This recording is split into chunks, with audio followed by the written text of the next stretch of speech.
We've lived on our beautiful plot here in mid-Wales for over 2 decades now, but when we moved in, it was an abandoned barren field on a steep slope above the River Severn. Along the river there was a corridor of mature trees billowing over lush ferns and wildflowers. Above that, a strip of scrub, gorse and birch, and then the overgrazed field nibbled by horses. We were keen to maintain the wild areas with minimal maintenance so that wildlife could continue to thrive here, and there is a lot of wildlife. But we also had ambitions to grow our own food, and to do that we needed to transform our barren field into a productive fruit and veg plot. This, it turned out, was not that easy. The soil is sandy, acidic and infertile, and the climate is challenging in the best of years. Rain and gales were expected, but the frost pocket in our valley bottom took us by surprise. In the first couple of years we had a hard frost on Midsummer's Day, the 21st of June, which took out all our runner bean plants. It was time for a drastic rethink. What could we do to help our crops survive and thrive in these challenging conditions? This video shows what we built on our barren field as we were turning it into a productive organic fruit and veg garden with a small ornamental garden in front of the house in mid-Wales in the UK. In the early 1990s we went woofing abroad. During our amazing year of travels we were inspired to return and buy a small patch of land in our adopted country of Wales, so that we too could grow our own fresh produce. Eventually we moved from a tiny terraced house in Llanidloes to what was then an abandoned strip of steeply sloping land above the River Severn, not far from the town. The small house had been completely abandoned, unlived in and neglected for over 2 years. It was basically tumbling down, but within moments of arriving we fell completely in love with the location. 6 months later and we were camping out in the house. It was spring, and keen to start growing our own produce immediately, we began digging beds on what we now call our veggie terraces. Not long afterwards we erected a polytunnel on a gently sloping section of the hillside. Our gardening adventures had begun. Since those early days we have, over the years, built more substantial structures to help us fulfill our dream of growing our own produce and creating a beautiful ornamental garden. Let's start with our wonderful passive solar greenhouse, which was finished in 2021 and built to replace a 23-year-old polytunnel which had by then outlived its usefulness. We built our new passive solar greenhouse on the footprint of the old polytunnel. The aim was to try and retain more heat in our indoor growing area and extend the growing season. When planning the new greenhouse, we adapted a traditional wood-framed greenhouse design by adding a solid back wall, which is partially built into the hillside. The idea was that this would soak up the heat of the day and then radiate this heat out through the colder nights to stop the temperature dropping so low it impacted on the plants. The results in our first growing season were absolutely amazing. Plants cropped prolifically and for much longer periods than in the polytunnel, and we had this fantastic space in which to work under cover in all weathers at all times of the year. This greenhouse is undoubtedly the best investment we have ever made in our garden. The greenhouse works beautifully as a growing space because it's heated entirely by the sun. We added a simple but effective irrigation system which ensured plants had a consistent supply of water, whilst at the same time saving us hours of watering. As well as annual crops such as salad leaves, French beans, courgettes, squashes and tomatoes, there are 2 fruit trees, a peach and a fig, a vine for dessert grapes and a small bay tree, and a few flowers. Because not only are edible flowers yummy in salads, they bring a smile to your face every time you come into the greenhouse. The garden building we call our Shedervatory, a mix of shed and conservatory but separate from the house, was our greenhouse prototype originally. We wanted to experiment with the idea of adding a solid wall into the back of a glazed building and watch the impact this had on growing fruit crops. It was so successful that we then went on to build our wonderful greenhouse. The Shedervatory now has many functions and we wonder how we managed without it. The rear of the building is a flexible storage area. Depending on the time of year, it stores anything from metal garden hoops and fleeces to solid fuel for our A-burn. In the front and largest section of the Shedervatory is our growing area, now focusing on strawberry crops during late spring and summer. Over the winter, this space is dedicated to storing delicate plants such as pelargoniums and protecting them from harsh winter weather. The River Severn is great for wildlife here, but we knew that by adding ponds we would draw even more to our patch. We started by building a small pond in our gravel garden near the house. It was so successful that we we dug a much bigger pond on the gentle hill below our compost toilet shed, and then we watched, intrigued, as the wildlife poured in. Our pond projects were great fun to build. We roped in friends to help with our big pond once the initial deep hole had been dug by builders working on our house. The biggest task each year is keeping the growth in check, as a pond always wants to evolve into a bog. Bogs are good too, but we still want ponds. We spend hours each year watching scores of vocal frogs gathering in late winter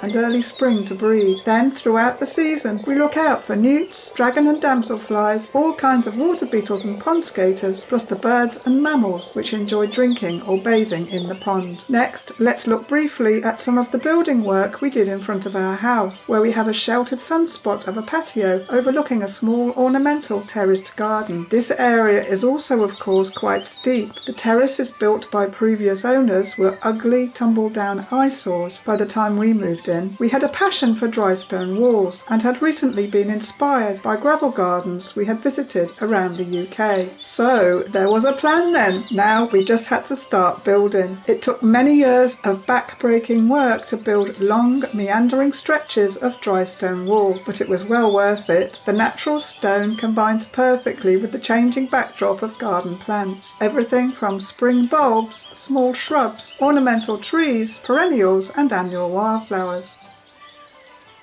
Our new general shed incorporating a compost toilet was another dream project. We wanted to create a beautiful timber building which sat perfectly in the landscape and also ticked a number of important boxes for us. Andy Warren of local Llanidloes company Nat Sol designed a unique building which absolutely ticked all of those boxes. Here we store essential garden, DIY and hobby equipment. There is a brilliant waterless outdoor toilet facility, also a covered space for using during wet weather, where we also dry laundry in the winter and store logs. The shed is also perfect for growing plants, both vertically and on the roof, which further allowed our new shed to blend into its surroundings. We sometimes think this shed looks like a little hobbit house when smothered in growth in late summer and early autumn. A robin has nested inside the general shed, and several birds in the vines growing up it. A brown, long-eared bat chose the compost toilet section for roosting in too. Our small garden shed is nestled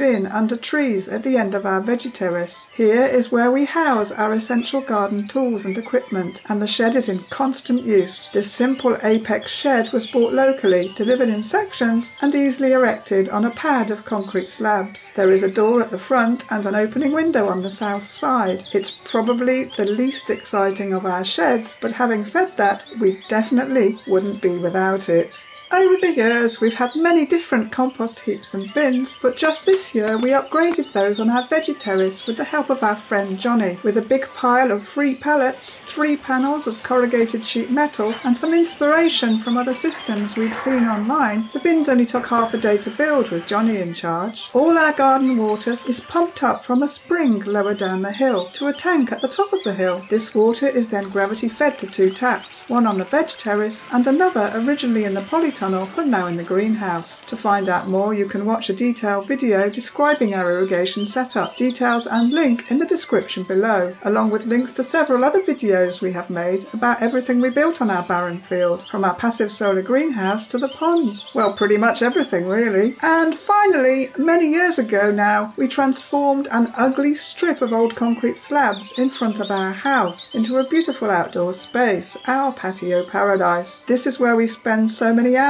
during spring and summer. Gardening, of course, watching birds and butterflies flit about amongst our cherished plants, enjoying outdoor meals and entertaining visitors, even playing music. Each year is different in the garden, whether growing produce for the table or gorgeous ornamental plants to enjoy. We started small, these building projects evolved according to our needs, and at all times we incorporated our design sensitively into our patch. There is a small amount of maintenance involved to keep these buildings or projects in good health, but this is a small price to pay for the benefits we reap. We hope you are inspired by what we have achieved over many years in our lovely hillside garden here in Mid Wales.